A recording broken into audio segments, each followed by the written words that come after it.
Hi, it's Rachel with Stirring the Deep. In Matthew 24, after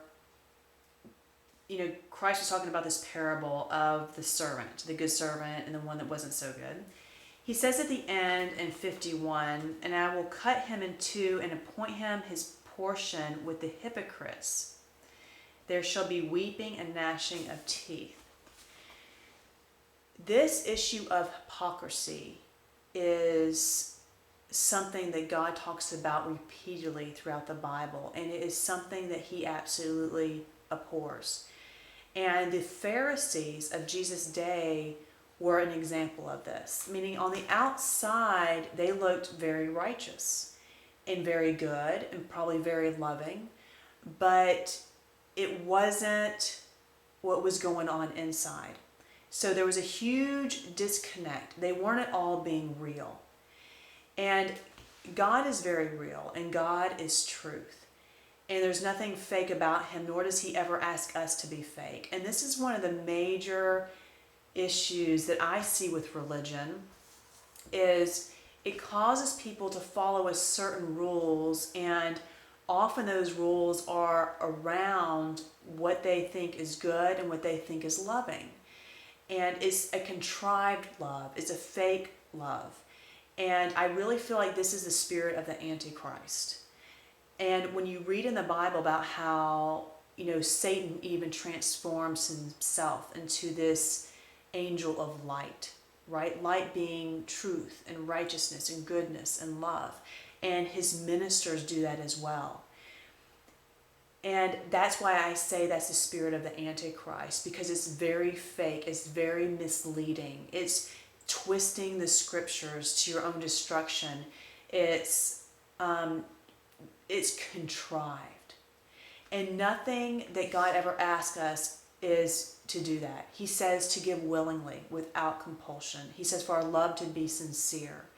And I've talked about this in other videos, but I wanted to make a point about this because I think this is a huge downfall for a lot of people. And I've been talking about how important it is in these days to have that repentant heart and to follow that still small voice in you.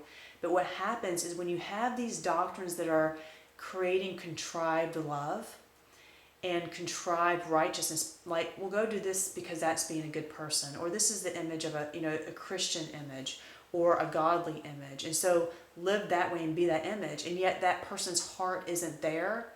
That's all just, it's very contrived, it's very fake, and that's extremely damaging.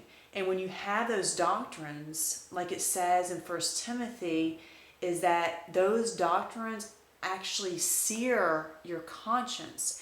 And your conscience is where God guides us. That's where you hear his voice that says, hey, go this way and not this way.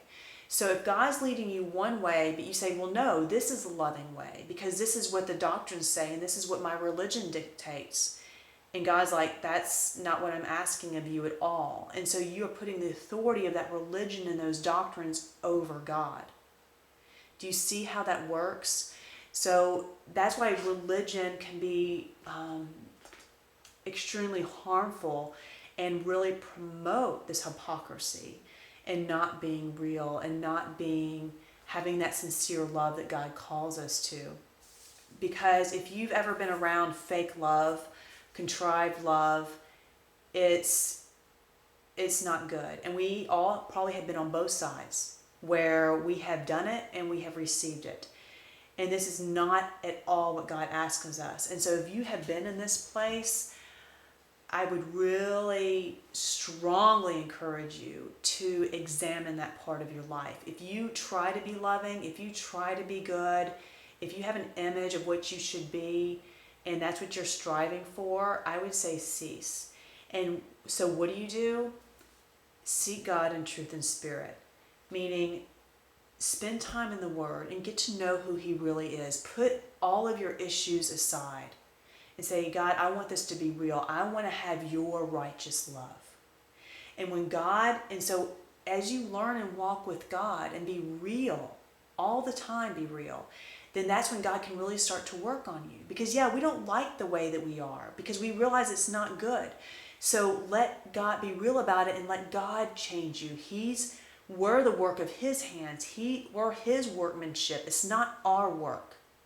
Because when we're working, we're striving and we're trying to build our own self-righteousness.